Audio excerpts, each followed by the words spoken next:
You sent over some really interesting stuff recently about like generosity and giving across cultures, Right. articles, your own experiences. It was a lot. And it kind of gets to this maybe a little uncomfortable question, which is like, could our urge to do good, to help people out, actually be doing some harm? So let's unpack that a little. Yeah, absolutely. And I think a lot of the material that you sent, it includes excerpts from Glenn Schwartz, who Hmm. really has like a wealth of firsthand knowledge in this area. Right. Um, as the founding executive director of World Mission Associates, he spent, literally decades in missions. Yeah. And his reflections on dependency and ministry, these aren't just theoretical, they're based on real-world lessons. That's right. And for you listening, wherever you are, whatever you're doing, if you are involved in charitable work, if you support global efforts, even if you're just kind of curious about how aid and development actually works, like the nuts and bolts of it, this is for you. For sure. We're aiming for those moments where things just kind of click, where you see a familiar idea in a totally new light. I love that. Okay, so to get us started on this deep dive, what are some of like the core insights that we can pull from Schwartz's work? We'll be looking at his arguments for why everyone needs to be a giver. Also the critical role of building dignity and ownership, the necessity of creating sustainable models, and perhaps most crucially, how outside funding can, kind of in a roundabout way, actually foster dependency. Wow, okay. So yeah, a lot to unpack here. So much, so much. All right, let's jump into that first lesson then. Everyone is supposed to give. Now, get ready for this because this is a total flip on how we usually think about giving, right? And especially giving in poverty. Right. Schwartz shares the stories really powerful about a Navajo Indian believer who said, and I'm quoting here, "The missionaries did not teach us to tithe because they thought we were too poor. They did not know that we were poor because we did not tithe." Mic drop. Yeah, what's really interesting here is this direct, almost like reversal Right. of our typical assumptions. Yeah. We always operate, I think, under the idea that people with limited resources, they're in no position to give. All right. They need help. But this perspective, it's like, wait a minute, maybe the act of giving itself, maybe that's intrinsically linked to overcoming poverty, at least in a community sense, in a spiritual sense. Yeah. Yeah. It's powerful. And Schwartz, he doesn't stop there. He takes it even further, right? He's saying that there's like a fundamental principle at play. He believes that the act of giving back, offering a portion, that is a blessing in and of itself. Yeah. So when we assume someone is too poor to give, we might actually be denying them that very blessing. That's deep. And that opportunity, right, to contribute to their own community's well-being. Yeah.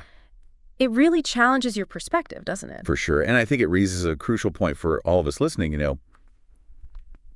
have our assumptions about generosity, have they inadvertently excluded certain people? Right. Or communities? Have we been so focused on what we can offer that we've missed what others can contribute? Right. No matter how small it might seem. I like that.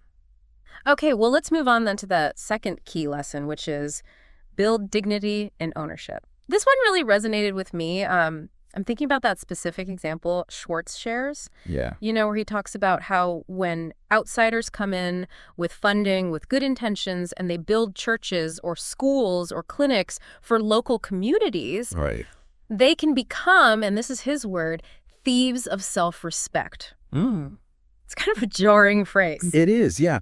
But the core issue here is that, and I think we've all seen this, Yeah. While the intentions are usually good, that external funding can actually rob local people of the opportunity to build their own infrastructure. Right. To invest their own sweat, their own resources into projects that are going to directly benefit them. Yeah. And it just shifts. It shifts things, the whole sense of responsibility and just belonging. Ownership. Yeah, totally. Yeah. And he tells this cautionary tale. I think it illustrates this point perfectly. Oh, yeah. What's that one? It's about a North American mission group. They go down to South America. They build this church building. Okay. They hand over the keys. And then a couple years later, what happens? Oh. They get a letter. And it says, "Dear friends, the roof on your church building is leaking. Oh, no. Please come and repair it." Wow. And I think the language is really telling here, right? Yeah. Your church building, not our church building. Despite the good intentions, the way that whole project was executed, it just fostered a sense of almost like reliance. Yeah. Yeah, like we're just going to wait for you to fix it. Right, exactly. And the local community, they never felt that inherent responsibility Right. to maintain something that they weren't really fundamentally involved in creating. Wow, that's such a good illustration. But it's interesting. Schwartz also provides kind of a contrasting example, right? Oh, yeah. Yeah, there's some more hopeful approaches out there. Yeah, he points to some mission societies where they prioritize local involvement from the very beginning, That's right. involving them in the construction, helping train and equip local leaders, even sending out their own missionaries. That's amazing. It is. And he notes that some of these churches become self-sustaining. I mean, think about this. And even missionary sending. Wow. Within a really short time, sometimes just a decade. That is remarkable. So what's really revealing here is the long-term impact, of these different approaches. Absolutely. When people are involved from the ground up, they develop that sense of ownership, Yeah. a feeling of pride, Wait. and the capacity to sustain and even expand their own initiatives. I love that. It really highlights this key principle, which is that genuine development, it isn't about doing for people, but about empowering them to do for themselves. To do for themselves. Yeah, I like that. So it really makes you think, in any support that we offer, is the process just as important as the outcome? Are we fostering lasting success and dignity, or are we accidentally setting up, a system of dependence? That's the question, right? Yeah. Yeah. Which actually brings us to that third lesson, which is make it reproducible. Now, here, the focus is shifting a little bit. Okay. We're moving away from individual projects, and we're thinking more broadly about the sustainability of movements and initiatives. Yeah, that makes sense. Schwartz talked about these complex foreign-funded structures that were established in parts of Central and East Africa, during the colonial era. Right. And these weren't small-scale efforts, No, not at all. We're talking elaborate systems that were built up over decades. Decades, yeah. With huge infusions of foreign capital. Yeah. And the problem is, and Schwartz points this out, that if the expatriate staff, even they needed substantial subsidies to run these programs, how could local believers be expected to maintain them once that external funding dried up? Right. It's just not realistic. It's not. So the consequence, and Schwartz saw this firsthand, was that many of these national churches, they became consumed with just trying to maintain these structures.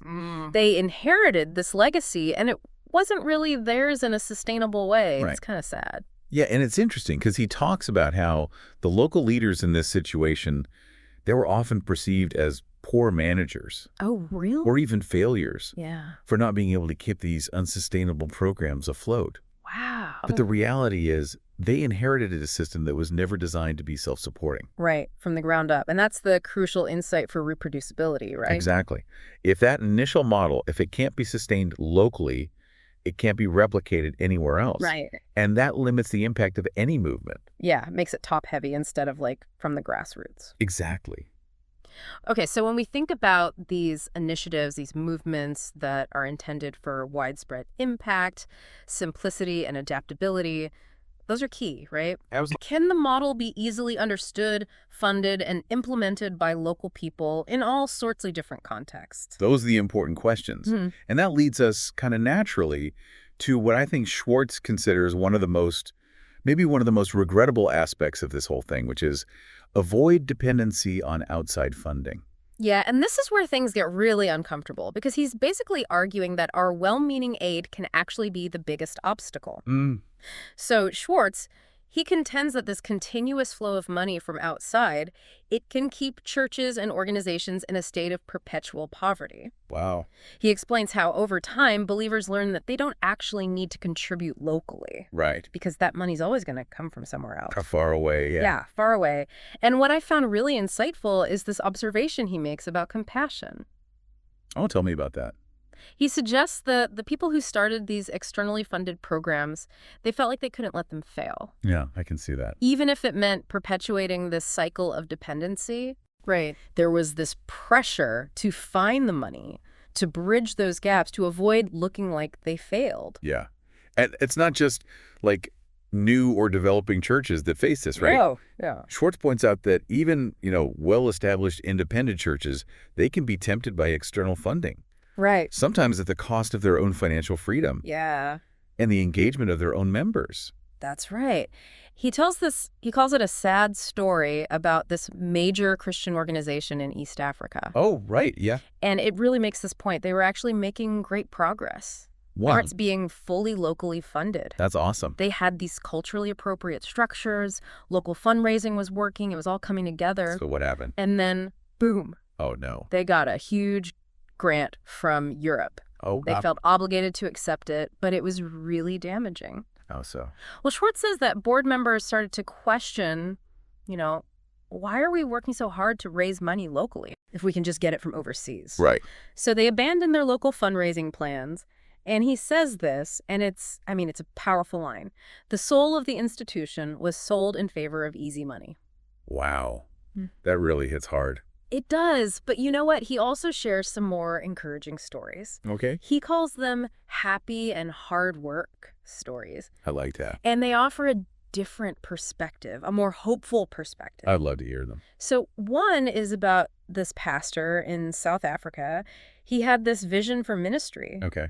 Huge vision, 100 million rand budget. Wow, ambitious. It was. And initially he looked to Europe for funding, Yeah, makes sense. but then he felt like he was supposed to raise the money locally from business leaders in his own community. That's amazing. It was. And the potential for blessing within the Cape Province, rather than just relying on a few European donors, that's inspiring. Yeah, totally. What about the hard work story? Oh, that's a good one too. It's about this pastor. He bought a field and he started plowing it himself. Wait, why?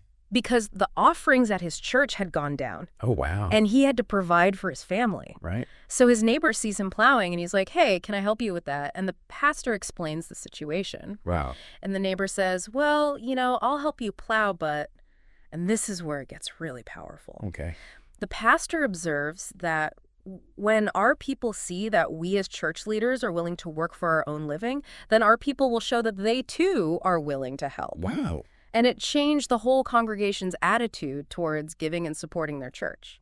I love that story. It just highlights how local ownership and participation are so often linked to that sense of shared responsibility. Right. When leaders demonstrate a willingness to contribute, to make sacrifices even, it can be so inspiring. Yeah, it's catalytic. Totally. And Schwartz, he brings it all together with this challenging question.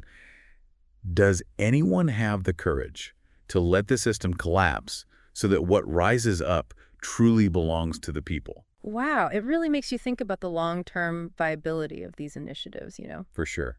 And in the last section, what can be done? Mobilize local resources. Right. Schwartz offers some solutions. Okay. He basically says we need to return to the core principle of self-support and the mobilization of local resources. And he says that missiologists, experts in missions, they recognized this over a century ago. That's incredible. It is. And it's kind of sobering, right, to realize that these lessons aren't new. And yet we still see so many situations where external resources replace local giving. Yeah.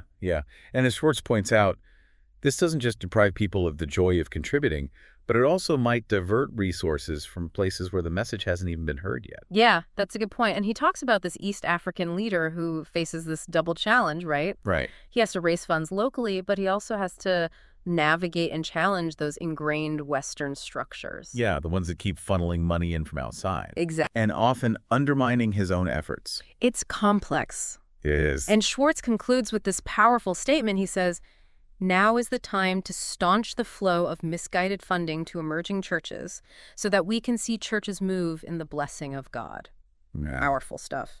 So, if we were to try and summarize all of Glenn Schwartz's key insights, what would you say is the main takeaway here? Well, I think it's that while our intentions, to be generous, they're often good, right? Yeah. Without a really careful understanding of the potential impact, our help can actually backfire. It can hinder self-sufficiency, it can erode dignity, and it can create lasting dependency. It really makes you think about how we approach helping others, not just in global missions, but in all sorts of contexts. For sure. So for you listening, here's something to think about. How can we reevaluate our approach to aid and support? How can we make sure that we're empowering people? Right. And not accidentally undermining them? That's the goal. It is. And what are some of the maybe less obvious ways that dependency can take root? even in our own communities? Yeah. And how can we foster a stronger sense of ownership and contribution and participation? This deep dive, as always, is just the beginning of a much bigger conversation. Absolutely. Thanks for listening. Thanks for having me.